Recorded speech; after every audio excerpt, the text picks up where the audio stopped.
233 dari UPBJJ Jember, Salut Teras Akademi Kalisa. Di sini saya akan menyampaikan tentang peran filsafat ilmu dalam memperkuat ilmu pengetahuan. Soal yang pertama yaitu tentang bagaimana filsafat ilmu menguasai dan memperkuat eksistensi, keilmiahan, serta nilai-nilai dalam ilmu pendidikan. Filsafat ilmu dapat membantu pendidikan tetap memiliki arah, dasar, dan tujuan yang jelas, dan memastikan bahwa pendidikan tidak hanya sekedar mengajar, tetapi juga membentuk manusia yang berilmu dan karakter. Selain itu, filsafat ilmu dapat membuat pendidikan bersifat ilmiah karena setiap metode, teori, dan kebijakan harus logis, sistematis, dan dapat dipertanggungjawabkan. Nilai-nilai seperti kejujuran, tanggung jawab, dan kemanusiaan juga dijaga agar pendidikan tidak kehilangan makna.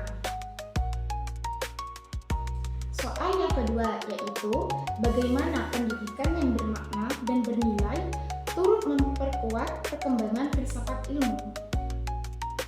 Pendidikan yang bermakna akan melatih manusia berpikir kritis, bertanya, dan mencari kebenaran. Dari proses itulah muncul ide, pemikiran, dan pengetahuan baru yang mendorong perkembangan filsafat ilmu. Jadi, pendidikan bukan hanya tempat menerima ilmu, tetapi juga tempat lahirnya pemikiran baru yang membuat ilmu terus berkembang sesuai zaman. Ketiga yaitu tentang mengapa filsafat ilmu dapat disebut sebagai pisau analisis, yaitu ontologi, epistemologi, aksiologi dalam membedah persoalan-persoalan pendidikan. Filsafat ilmu disebut pisau analisis karena mampu membedah masalah pendidikan secara mendalam melalui tiga aspek, yaitu ontologi, membahas hakikat pendidikan dan peserta didik. Epistemologi membahas bagaimana cara memperoleh dan mengembangkan ilmu dalam pendidikan. Aksiologi membahas manfaat dan nilai dari pendidikan bagi kehidupan. Nah, dari tiga aspek ini, persoalan pendidikan bisa dipahami bukan hanya dari permukaan, tetapi sampai pada akar masalahnya.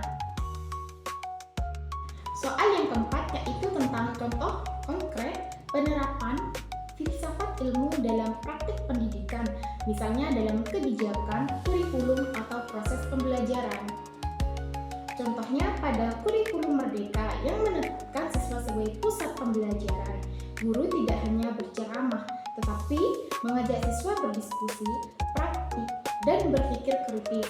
Penilaian juga tidak hanya fokus pada angka, tetapi pada karakter, kreativitas, dan kemampuan siswa dalam kehidupan nyata.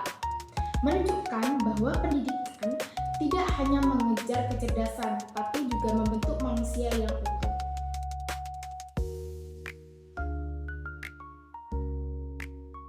Sekian penjelasan dari saya. Terima kasih. Wassalamualaikum warahmatullahi wabarakatuh.